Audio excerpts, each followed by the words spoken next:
boys and girls, children of all ages. Welcome to Robert Sports Show. I'm here with Robert. Unique video here. It's a Kyle Busch topic video. I know. I hate Kyle Busch. But you know what? I think this is an appropriate topic for what's going on with NASCAR right now. I did the little irate video about Kurt Busch making the chase. I'm more irate about this because he has missed 11 races. But you know what? I calmly went through and did some research and did some pre-production work here to figure out what Kyle Busch would have to do to make the chase. First thing, the 25th in points currently is Austin Dillon. Austin Dillon has 225 points in 11 races, which is averaged to be 20.4 points a race. If he averaged 21 points a race, so a little better average going forward for over the entire season. So you take his 20.4, round it to 21, divide that for the 26 races in a regular season, would come up to be 546 points. He is currently 25th in points. So obviously, the more down in points some of these drivers are, like the David Gillilands, the Sam Horns Jr.'s, the Justin Allgaier, Trevor Bayne, and Tony Stewart, it's going to affect that number just a little bit. What Kyle Busch would have to do, based on those points, is finish 8th, in an average of 8th place, plus a win, plus lead the most laps, to come close to those points. Tony Stewart currently is 30th in points with 179 points.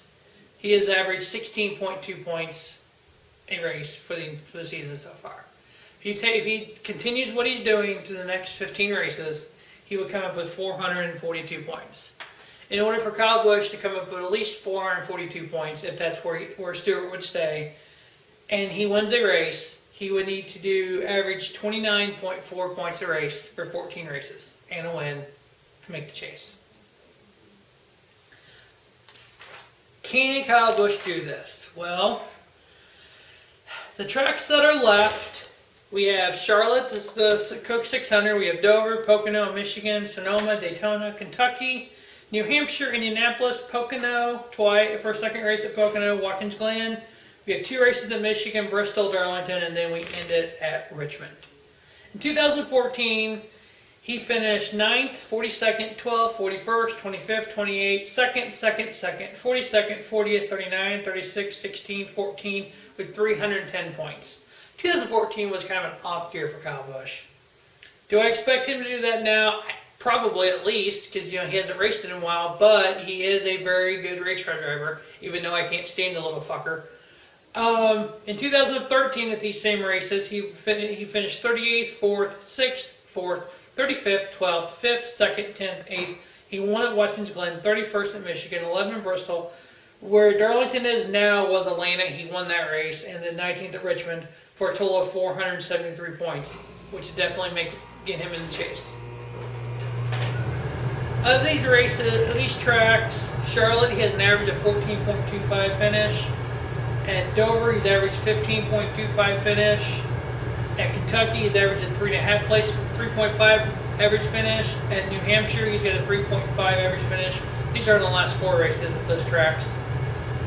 Tracks he has won at, he has won in his career 2 wins at Dover. He's won at Michigan, Sonoma, Daytona, Kentucky, New Hampshire, 2 wins at Watkins Glen, 1 at Michigan, 5 at Bristol, 1 at Darlington, and 4 at Richmond. The 4 tracks that I think Kyle Busch has a very good shot at winning is Dover, Kentucky, Bristol, and Richmond, which is the race right before the chase. As for the first 3 races of the chase, if he were to make it for the first round of the chase, he has an average, he's done 7th, 8th, and 10th last year, the year before, 2nd, 2nd, and 5th. He has 4 wins in those 3 tracks. Scuggling, he's got an average finish of 4.5. At New Hampshire, he's got an average finish of 3.5. And at Dover, he has an average finish of 15.25. Is it plausible for Kyle Busch to do what he has to do to make the chase? Yes. Is it likely? I don't know. Do I want it to happen? Oh, hell no. Would it be a travesty for NASCAR if Kyle Busch made the chase? Yes. Would it be the end of the world if he made the chase? It wouldn't be the end of the world, but I would tell you right now, if both Busch brothers make the chase, and one of the Busch brothers, either Kyle or Kurt, wins the NASCAR championship in 2015, I will never watch another NASCAR race ever again. Period. No questions asked. Never ever. NASCAR will be done from forever. I think it'd be a travesty of the sport. I think it would hurt the sport more than anything ever has. I think it would be almost a downfall of the sport. I would do one last video, just going off on it, and then it'd be done. Never again would I watch a single lap highlight anything in NASCAR. I'd be the biggest anti-NASCAR fan that you ever seen. I just think these men and women have worked so hard to build the sport to where it is over the years that having a driver miss races and win their championship would be horrible. Do you see the New England Patriots forfeiting football games and missing games and winning a championship? No. NASCAR is a team sport. It's about the crew. It's about the driver. It's about the car. It's about how the car is built. So NASCAR is a team sport. Just like any other team sport that uses the ball. Look at the New York Rangers hockey team. If they miss a game, can they still win a championship? No. Does every game matter in Major League Baseball? Yes, it does. Did that game that was played at Camden Yards between Baltimore and Chicago in front of no fans, why did they play that game? Because one game matters. That game can matter on who makes the playoffs and who doesn't. So why not just forfeit it? Because they would have one less game, and if they were one game or half a game out of making the playoffs, it would matter. Every race matters. I don't care. You cannot miss races and win a championship. Unless there's 50 races on the schedule like there has been in the past. I don't want Kyle Busch to make the chase at all. I don't care how many races he wins, he should not make the chase. He's not racing the entire season. Same way with Kurt Busch.